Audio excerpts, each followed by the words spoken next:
Have you heard of soul contracts? Do you know what they are? Let's talk about it. I find this topic, soul contracts, incredibly fascinating right now. But before we dive into deeply, let me ask you this. What do you believe? Where do you come from? And where do you go when your body one day ceases to exist? Do you believe in the universe, or in God, or in Allah, in the quantum field? We all believe in something slightly different, and there are many, many names for the same essence. Whatever we believe is true for us, and I personally love the diversity of spiritual perspectives. In my belief system, we are souls having a human experience here on earth. And our task is to awaken, to remember that this is who we truly are. That's what people call the awakening. A few years ago, I came across the concept of soul contracts, and I personally found this perspective on life deeply fascinating. I'm curious what it might stir in you. Have you ever heard of the metaphor of the train of life? There's even a beautiful little animated video about it. The train symbolizes your life. People get on, others get off, and some ride along for your entire journey, just like real passengers. They eat, they talk on the phone, they work on their laptops, they leave behind trash, or sometimes even get removed by the conductor because they didn't have a valid ticket. And life is exactly like that. The people in your life are like passengers on your train. We often think that family is everything, that they are the ones closest to us. But in my belief, we choose these people very consciously before we were born. Even if our parents didn't always treat us well or do us good. Think back to your life for a moment, or look at your life right now. Who's currently riding in your train? Have you ever had the feeling that some people didn't cross your path by chance? That they showed up at just the right time, exactly when you needed what they brought? Yes? That can sometimes be a little hard, especially when we're used to blaming everyone and everything else for our lives. I think I'm allowed to say this. I share something very personal with you. When I was 6 years old, I had a traumatic experience, like the worst kind of boundary violation that can happen to a child. I was mass raped by several people. And I'm not sharing this to shock you, but to show how deep the concept of the soul contracts can go, and how radically it returns responsibility and healing back to us. So I can really say, in good conscience, did I choose it? Did I make contracts with other souls who would support me in becoming the person I am today? That's a hard pill to swallow. Do you know the story of the little soul by Neil Donald Walsh? If not, I encourage you to read it and form your own opinion about it. When we talk about soul contracts, it is said that these are agreements we make with other souls before we were born. Something like who enters my life, when, and with what purpose. So In my case, did I arrange before birth to meet my rapist in order to become the strong, loving human being I am today? I can't believe that. Yeah. And it would give my suffering meaning. I still remember, like yesterday, we have a conscious advent calendar in Germany. And I think it was in 2023. I was scheduled for the 24th, December 24th, and I shared my story there. Ah, yeah. I said that today I can see it as a gift because I'm a beautiful human being nowadays. Yeah, I'm smiling because after that contribution, I was attacked for weeks via email by a psychotherapist. She always signed her messages with, on behalf of the victims, on behalf of the victims. So, what would it do to me if I saw myself as a victim for the rest of my life? Wouldn't that give a tremendous amount of power to my rapists? You see, it's a complex, layered topic. Let's keep exploring soul contracts. A soul contract is an energetic agreement made before birth, naturally, with other souls. It's a bit like writing a script for your own life and then casting the roles. I have to smile as I say this. Was it like some kind of audition where souls tried out for the role of the villain? Well, with my story, I think I'm allowed to A, see it that way, and B, talk about it that way. But do I really want to believe that? I chose them all, even the difficult ones. Yeah, still a hard pill to swallow. What I learned next was there are different kinds of soul contracts, so-called primary contracts, secondary contracts, and tertiary contracts. I don't know if I say that right in English. Tertiary? Oh, you can correct me. And again, my mind creates this image of an office with interviews taking place. Who's best suited for the role of a child, a parent, a soul partner, or even an arch nemesis? Those are the primary soul contracts. Do you notice something here? The arch nemesis is mentioned in the same breath as the parents, children, and partners.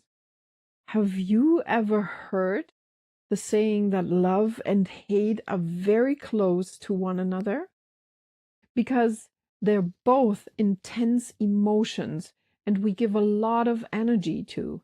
When you hate someone, when you hate someone deeply, you think about them a lot. You send a great deal of energy their way.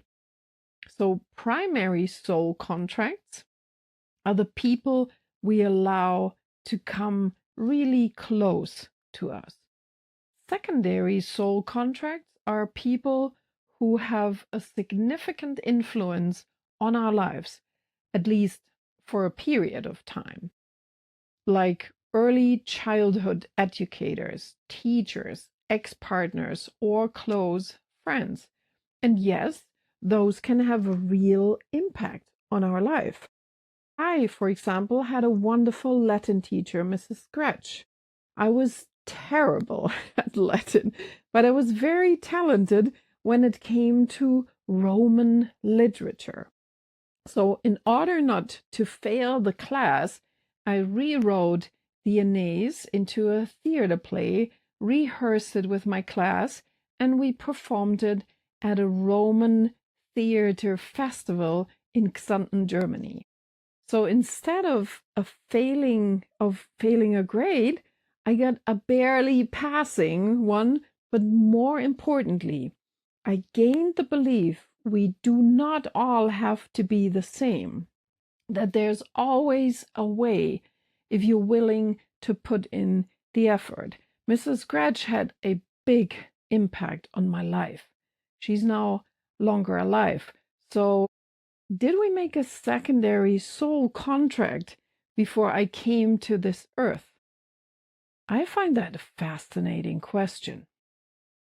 Tertiary, or however you say that word, contract, the third important one. Those are the third most important one. And once again, a heartfelt thank you to Mrs. Scratch at this point that I can even understand this word. These are very brief encounters that have a wonderful impact on us. And I really have to think about that one. So, have I experienced something like that? Yeah, maybe. There was a situation where I spoke with a potential client for my business training. We were talking like about her positioning, how she goes into the market, and that was a very feminine woman. She had a soft voice, she had big round eyes, she was absolutely beautiful, very gentle and calm. And somehow I could sense a lot of anger in her despite her calm presence. And the longer we talked, the more I could feel that anger. And at one point, I just said to her, maybe you could offer like screaming workshops in the forest for women so they can scream out all their anger. And she was completely perplexed and at first rejected the entire idea. Toward the end of our conversation, it came out that she hadn't spoken to her parents in years because of significant abuse in her childhood and so much anger. She didn't become a client. We only had that one conversation. But that one conversation left an incredible impression on me. She was the first person who showed me that I can always trust my intuition, even when it doesn't seem that way at first. So that must have been a third tertiary contact. Think about your own life. Is there someone who showed up at exactly the right moment, who gave you a new insight about your life or your talents? An interesting perspective, isn't it? Think about it. So, as souls, we do not only grow through pure love, friction also moves us forward in life. Breakups, job loss, betrayal. I once heard someone say that most successful people do not come from wealthy families, but they have the drive to rise, to fight for themselves. And when I look at it that way, it makes a lot of sense to me. So, can we be grateful for the people who broke our hearts, who betrayed us, who hurt us? I am incredibly happy today with my husband and equally grateful that he is the one that I'm happy with. I've learned a lot about relationships in my life, and no, that wasn't always easy. But the beautiful relationship I get to experience today has benefited from all of that, from all of these experiences. So maybe, just maybe, pain is part of our soul's plan. Archetypally speaking, there's always the role of the antagonist, the initiator of change. It would be nice if we just got up and changed things on our own, wouldn't it? But how often do we actually do that? Most of the time, it takes that enough is enough moment. And probably it takes a soul who supports us in reaching that point. I have to admit, this perspective fascinates me. It gives me the feeling that I'm reclaiming my life. I'm not a victim of my circumstances, not a victim of other people. I'm taking it back. Definitely not in the spirit of that psychotherapist from back then. But what if we're the ones who end a relationship or lie or cheat? Honestly, I've done that. I've left behind a broken heart. I don't want to go into much detail, but I know that this person started a new chapter in their life after we separated and made a lot of changes. So today he's much happier than he ever was with me. I was the one who caused the heartbreak, not because I was cruel, but because I was honest. And sometimes honesty is the most painful thing we can give, and simultaneously the most healing thing. I too have been the villain in someone else's story, a mirror. Through my behavior, I shook someone awake, set boundaries, and spoke my truth, even though it hurt the other person. So, do we not only have soul contracts with those who shake us awake or hurt us, but also in some stories, do we take on the role of the villain? Is it also love when we help others recognize themselves? Have you ever been the villain in someone else's life? It's a bit uncomfortable to admit. I know. What was the end result of that story? So, how can we tell whether we had a soul contract with someone? According to what I've read, unmistakable signs of a soul contract are recurring dreams. You dream about that person all the time. You have a deep emotional response and the sense of relief or completion when something comes to an end. That feeling when you just know it's done, even if it hurts. And I'm not sure whether the person I talked about will ever hear or see this video, but if you do, you're welcome. Because what happens when we avoid fulfilling our soul contracts? When we shy away from speaking the truth, or when we see ourselves as a helpless victim for an entire lifetime, that's when the spiral comes into play. The spiral, which I love so much, and sometimes I curse it. We're confronted with the same situations again and again until we finally understand that our greatest challenges in life are also our greatest gifts. If our contracts aren't fulfilled, the energy remains bound, and we keep encountering the same people and situations over and over and over again. The lesson gets repeated and repeated and repeated. Oh, yes, I know that one well. I'll tell you about it another time. So, an energy that remains unresolved, one you stay stuck in, will always call you back to it. If you'd like, I want to show you a simple but powerful exercise to dissolve a possible soul contract. So take a piece of paper or just listen and do it later. On that paper, you draw two figures. One of them is you, the other one is the villain in your life script. Place one figure on the right side of the paper and the other one on the left side of the paper.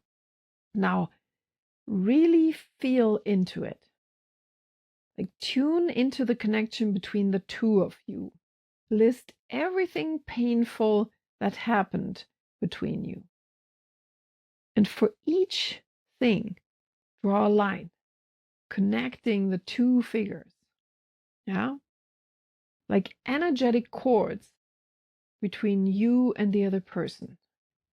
Many, many lines between the two bodies for all the hurt, every word, all the anger, the hatred, the despair, everything that happened between the two of you. If you can, and if you're willing, bring those intense emotions into your awareness. And then ask yourself, what was I meant to learn from this person? Let that sink in for a moment. And then say out loud to yourself, thank you. The contract is fulfilled. Thank you. The contract is fulfilled. And take a pair of scissors and cut the sheet of paper in half, separating the two figures from each other. Thank you. The contract is fulfilled. And you can close this exercise with 3 times thank you, thank you, thank you, thank you, and so it is. And then feel into your body what has changed. Maybe there's spaciousness. Maybe there's still pain. Both are okay. You are in the process. You have the power at any given moment to take your life back, to let go of the victim role and begin to truly live again. Even if what happened was terribly and deeply painful, the perspective of soul contracts can help you clear your energy field, to release what's stuck and to reconnect with your soul, which, by the way, is just waiting for you. Yes, I like this concept of soul contracts. It helped me personally a lot to take on this perspective about my childhood and my life. So, what about you? Do you believe in soul contracts? If you feel there are soul contracts in your life that you haven't fully understood or resolved yet, then stay with me. I regularly share videos, podcasts, insights, and spaces that help you come closer to yourself. Let's keep walking this path together and realign with our souls. Love from soul to soul, yours, Annie.